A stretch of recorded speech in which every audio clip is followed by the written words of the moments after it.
in the local language, it's a whole different story. Just pack more things that you think you might need in terms of medications. Hello everybody, this is Yael, and today we will talk about 5 more things I learned doing fieldwork in Africa. Number 1, reliance on the community.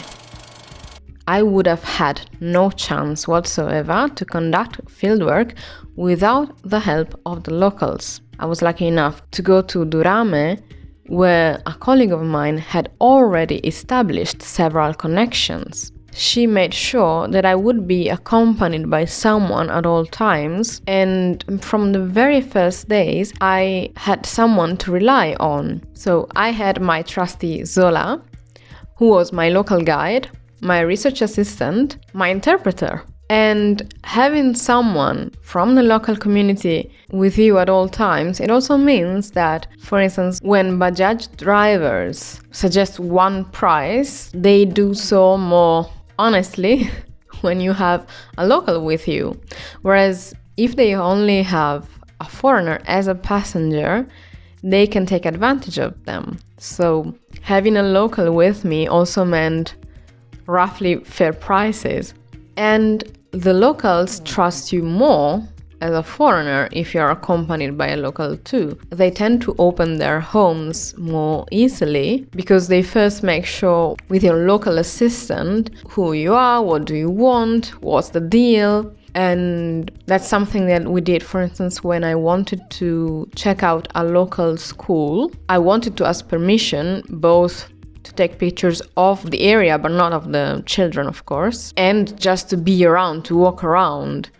And so first Zola had to ask for permission and had to explain the situation, who I was, what I was doing there, and having someone explaining that in the local language, it's a whole different story. So locals trust you. But bear in mind that usually while conducting fieldwork, you are on your own. So researchers often go on fieldwork on their own, just one person, and they need to start establishing these connections first. So I was way luckier than normal. There are some researchers who tend to do so in couples, which is again a little bit easier, but not given for granted that it would be an easy experience. Number 2, power outages. You will deal with frequent power outages. Depending on where you are, I remember that in Tanzania and in Kenya, they happened, but not that often, so not every single day, but maybe a couple times a week or every other week. Whereas in Ethiopia, we basically had power outages every day, maybe for a couple of hours, sometimes for a few minutes only, and some other times the entire day. So as I mentioned in the previous video, talking about the flexibility of the researcher in doing fieldwork, this is part of it. So you need backup plans, such as alternative power sources or offline data collection methods to make sure that you can continue doing your work, especially given the short time that you might have in the area with the local community. Number 3, seasonal challenges. Again, this goes along with flexibility, but it's a very specific issue depending on the season in which you are in the country. So I happen to be there during dry season, which has its specific issues and challenges. You must be prepared for either one or the other season, and in my case, dry season comes with a lot of dust and heat. Heat for me, for them maybe it wasn't that much of a deal. Pervasive dust can affect not only your health, because it gets difficult breathing. So for me, it was difficult to breathe at some point. And towards the end of my trip, I had flu-like symptoms because of the dust. And when it comes to dust, it doesn't go well with technology. So to be able to record interviews and data and to film and take pictures, you need also to take care of your devices in a specific way. So you need to bring with you certain protective cases. and to make sure that the dust doesn't infiltrate everywhere in your luggage or in your backpack. When it comes to heat, beware of dehydration. Depending where you are, you might not be able to find water, not even in plastic bottles. I have avoided the rainy season because I thought it would be trickier to navigate the country and navigate the countryside. I don't have any experience with that, but of course there are different challenges, such as the roads are basically flooded. I remember that from my time in Kenya, when a vast part of the country was flooded.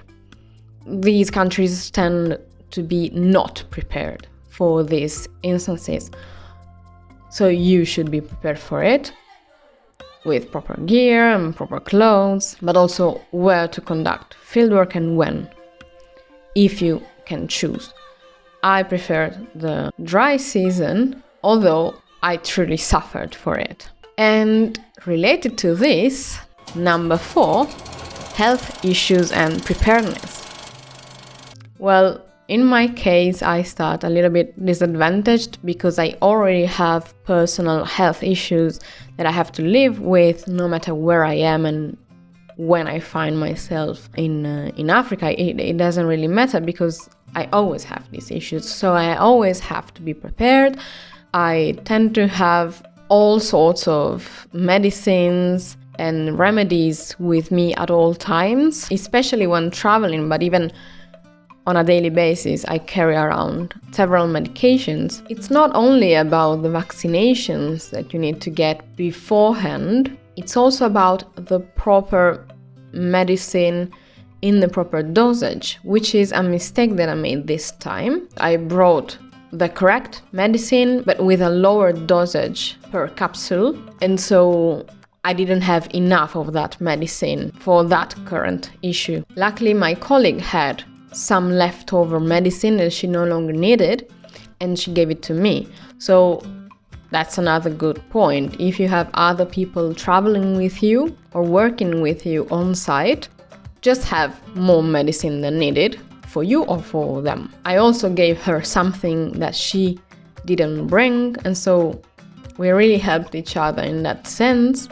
And you might want to avoid the local pharmacy or the local hospital, so you should just prevent all these issues instead of risking going to the local hospital or pharmacy. Things might not turn out as you hoped. In any case, you should be aware of the local healthcare, so what's available in the area, where is the closest hospital, or if you might need to be transported somewhere else, like in a total different city or even in the capital city.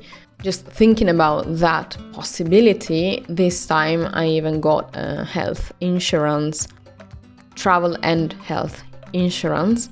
Just carry essential medical supplies and maybe double the amount of the medication that you bring, just in case. Number 5, cultural sensitivity. In fieldwork, as you work with people and the local people, you might come across sensitivity to specific cultural issues, to specific topics, some taboos, and not only you need to be aware of the local norms, just the cultural norms, you need to understand the local beliefs and to respect them. And if they have certain practices that you might not understand, just be respectful. There was one topic that I risked asking about. I knew it might have been a taboo topic, so I asked about it to a person who already had quite some experience with foreigners, and it was about cemeteries and death in general. So what are the local customs regarding death, a relative passing away, what are the common practices when it comes to burial. So one day I asked about the local cemetery because I had seen some tombs on the way, so we were just on the road in a car, and I looked on the side and there were several tombs in the backyards of certain houses. So I was curious, what's that? Simply, I just asked, what's that? Because I didn't realize these were tombs at first. And so they explained to me that this is one way in which you might find tombs. And at that point I asked, but do you have a local cemetery? If it's on the way, can we just visit it quickly? And they were not too happy about it. So they were just wondering, why would I care about the local cemetery? It was a bit awkward for both of us, but I managed to quickly check out the local cemetery.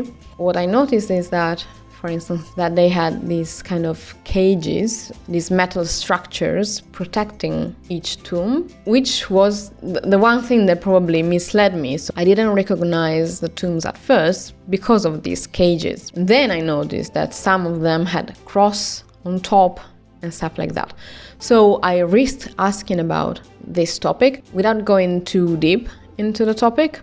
So I just asked personally to one research assistant who was more accustomed to foreigners. Of course, asking questions about the language itself, so that was my main thing. So I asked about, what do you call this and that regarding that topic. It was just out of curiosity, purely out of curiosity that I asked, but I knew it was risky. So beware of that too. I would have never asked about such a topic to a random person, random local that we would meet on the street.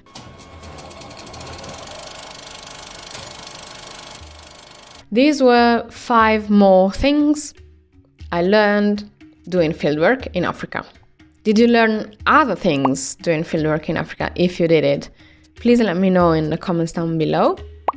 Thank you for watching, and I will see you in the next one.